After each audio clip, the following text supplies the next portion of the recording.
এসে নিজেকে গর্ববোধ করি যে ত্রিপুরাতে আজকে জীবনমান যে উন্নয়ন হচ্ছে তার জন্য সবচেয়ে বেশি অবদান কেউ যদি রয়েছে ত্রিপুরা রাজ্যের কৃষকদের রয়েছে।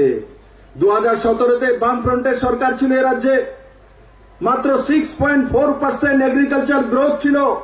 কৃষির মধ্যে যে গ্রোথ হয় মাত্র 6.4%। আর 2 বছরের মধ্যে নতুন সরকার আসার পর, মোদী সরকার আসার পর, ভারতীয় জনতা পার্টির সরকার আসার পর, আমার বামুটিয়ার কৃষক হোক আর তেলিয়ামুড়ার কৃষক হোক আর বেজিমারার কৃষক হোক, এই দিশাতে কাজ করেছে, ফসল বেশি ফলিয়েছে। কিষাণ সম্মান নিধির মাধ্যমে তার অ্যাকাউন্টে পয়সা এসছে, এফসি এর মাধ্যমে ত্রিপুরা সরকার প্রকিউরমেন্ট করেছে।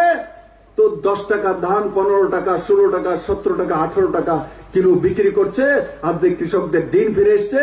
আর এগ্রিকালচার গ্রোথ এখন ত্রিপুরা কোথায় গিয়েছে? 6.4% থেকে বেড়ে কোথায় গিয়েছে? 13.5%, মানে 13.5% পৌঁছে গেছে।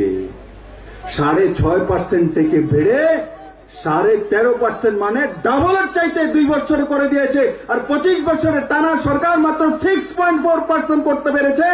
এখন যখন কৃষক জমিতে নেমেছে, 2 ফসল করছে, কুইন পাইনাপল বিক্রি হচ্ছে দুবাইয়ের বাজারে, লেবু বিক্রি হচ্ছে আমেরিকার বাজারে, তখন গিয়ে ত্রিপুরার কৃষকরা সঠিক রাস্তা পেয়ে গেছে। বন্ধুরা, আজকে নর্থ ইস্টের মধ্যে সবচেয়ে কৃষিতে গ্রোথ যদি কোন রাজ্য নাম্বার 1 আছে, আমার ত্রিপুরা রাজ্যে আছে, আমার বামুটিয়ার মানুষেরা আছে। বন্ধু, আপনাদের জন্য আমি সম্মান পেয়েছি, কৃষকদের জন্য পেয়েছি।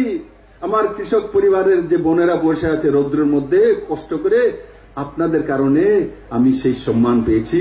আমাকে সেই সম্মান তুলে দেওয়া হয়েছে যে নর্থ ইস্টের মধ্যে ছোট রাজ্যগুলোর মধ্যে কৃষিতে সবচেয়ে বেশি গ্রোথ ত্রিপুরাতে হয়েছে। আপনারা করেছেন সেই সম্মানের ভাগিদারি।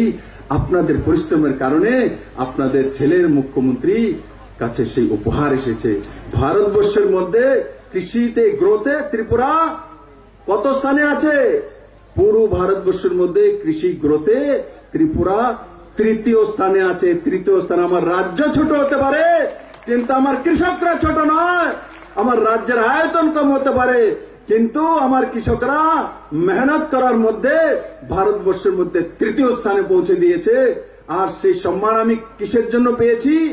সেই সম্মান পেয়েছি আমার এই কঠোর পরিশ্রমী কৃষক বোনেরা ভাইদের কারণে। আমি আর একটা বিষয় খুব খুশি,